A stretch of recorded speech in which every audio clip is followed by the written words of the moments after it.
Hi friends, அஸ்ஸலாமு அலைக்கும். Welcome to my channel.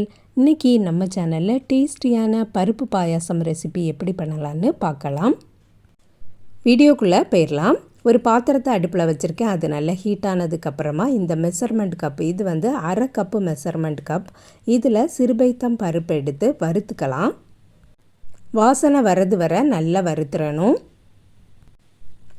ரொம்ப செவக்கணும் அப்படின்னு அவசியம் இல்லை, வாசனை வந்தாலே போதும். அதுக்கப்புறம் அடுப்பை ஆஃப் பண்ணிவிட்டு ஆற விட்டுறலாம். நல்லா ஆறுனதுக்கப்புறமா வாஷ் பண்ணி எடுத்துடணும். குக்கரில் தான் நான் வந்து வேக வைக்க போகிறேன். அதனால் நல்லா வாஷ் பண்ணி குக்கரில் சேர்த்தாச்சு. அரை கப்பு சிறுபைத்தம் பருப்பு எடுத்திருந்தேன். அதுக்கு நான் வந்து 1.5 கப்பு தண்ணீர் எடுத்திருக்கேன். பாயாசத்துக்கு நான் வந்து இன்றைக்கி பேக்கெட் பால் தான் எடுத்திருக்கேன். நீங்கள் வந்து தேங்காய் பால் எடுக்கிறதா இருந்தால் இந்த தண்ணீருக்கு பதில் தேங்காய் பாலை நீங்கள் வந்து சேர்க்கலாம். பருப்பை மூடி போட்டு மூடி ஒரு 4 விசில் வர்றது வரை குக் பண்ணி எடுக்கலாம். பருப்பு குக் ஆகட்டும். அடுத்ததாக எடுக்க போகிற பொருள் என்னன்னு பார்த்தீங்கன்னா ஜவ்வரிசி எடுத்திருக்கேன். இதுவும் சேம் அரை கப்பு ஜவ்வரிசி எடுத்திருக்கேன். இதையும் நல்லா வாஷ் பண்ணிவிட்டு வந்துடலாம். 2 கப்பு தண்ணீரை சேர்த்துடலாம். இந்த தண்ணீருக்கு பதில் நீங்கள் வந்து தேங்காய் பால் கூட சேர்க்கலாம்.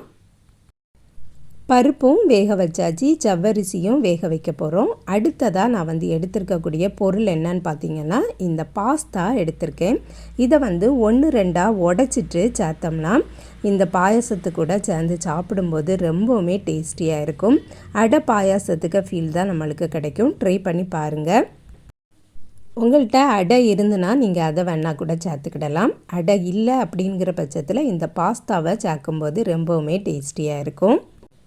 ஜவ்வரிசி கொஞ்ச நேரம் கொதித்ததுக்கு அப்புறமா இந்த பாஸ்தா மிக்ஸை நான் வந்து சேர்த்துருக்கேன். அந்த வீடியோ வந்து மிஸ் ஆகிட்டு அதனால தான் உங்கள்கிட்ட காட்ட முடியலை. ஜவ்வரிசியும் இந்த பாஸ்தாவும் சேர்ந்து நல்லா குக் ஆகட்டும். பருப்பு நல்லா குக் ஆயாச்சு. ஓப்பன் பண்ணி பார்த்துடலாம். லைட்டாக மிக்ஸ் பண்ணி கொடுத்துக்கிடலாம். நல்ல குக் ஆகிருக்கு. சில பேருக்கு பாயாசத்தில் பருப்பு வந்து தெரிகிறது பிடிக்கும், சில பேருக்கு அது தெரியதே பிடிக்காது. எப்படி உங்களுக்கு பிடிக்குமோ அதுக்கு தக்கன நீங்கள் வந்து பருப்பை வேக வச்சு எடுத்துக்கிடுங்க. ஸ்வீட்டுக்கு நான் வந்து வெல்லம் எடுத்திருக்கேன். பெரிய சைஸில் 2 எண்ணெய் எடுத்திருக்கேன். இதை உடைச்சிட்டு கொஞ்சமாக தண்ணீரை ஊற்றி மெல்ட் பண்ணிடலாம். பாயாசம் எந்த பாத்திரத்தில் வைக்க போகிறோமோ அதிலையே இந்த பருப்பை சேர்த்துடலாம். பருப்பு வேக வச்சதை சேர்த்தாச்சு. அதுக்கப்புறம் ஜவ்வரிசியும் இந்த பாஸ்தாவும் சேர்ந்து நல்லா குக் ஆயாச்சு. அதையும் சேர்த்துடலாம்.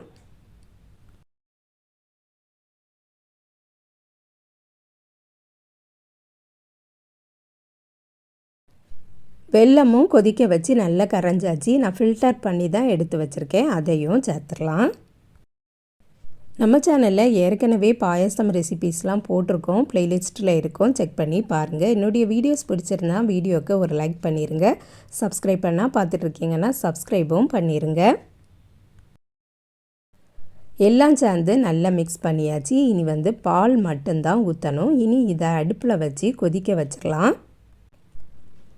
கேசிவும் கிஸ்மிஸும் எடுத்திருக்கேன். இதையும் நெய்யில் வறுத்துடலாம். அதுக்கப்புறம் ஸ்லைஸாக கட் பண்ண தேங்காயும் எடுத்து வச்சுருக்கேன். அதையும் நெய்யில் வறுத்துடலாம்.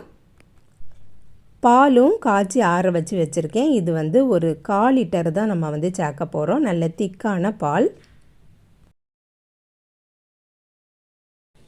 பருப்பு, ஜவ்வரிசி, பாஸ்தா, அதுக்கப்புறம் வெல்லம் எல்லாம் சேர்ந்ததை அடுப்பில் வச்சுட்டு கொதிக்க வச்சிடலாம். நல்லா கொதிக்கட்டும். அப்போ தான் எல்லாத்துலேயுமே நம்மளுக்கு ஸ்வீட் ஏறும்.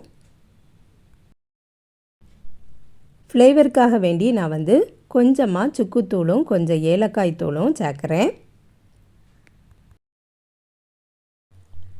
ஃபஸ்ட்டு சுக்குத்தூள் சேர்த்துருந்தேன். இனி வந்து ஏலக்காய் தூள் சேர்த்துடலாம்.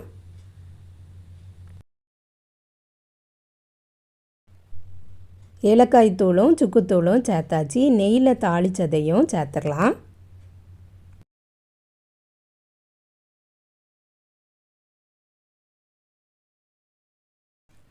எல்லாம் சேர்ந்து நல்லா கொதித்ததுக்கு அப்புறமா அடுப்பை ஆஃப் பண்ணக்கூடிய ஸ்டேஜில் நம்ம வந்து பாலை சேர்த்துடலாம்.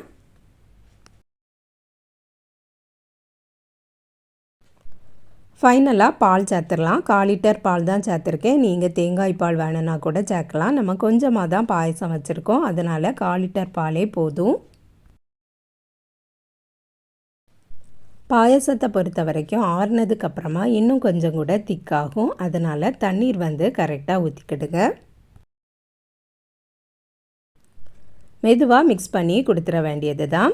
அதுக்கப்புறம் நம்ம சூடாக வேணும்னா சூடாக சர்வ் பண்ணிக்கிடலாம், கொஞ்சம் ஆறுனதுக்கப்புறமா வேணும்னா கூட சர்வ் பண்ணிக்கிடலாம்.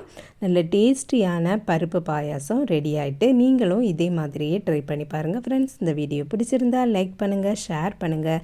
நம்ம சேனலை இது வரைக்கும் சப்ஸ்கிரைப் பண்ணலைன்னா சப்ஸ்கிரைப் பண்ணிடுங்க. நெக்ஸ்ட் வீடியோவில் வேறு ஒரு ரெசிப்பியில் சந்திக்கிறேன். அஸ்ஸலாமு அலைக்கும்.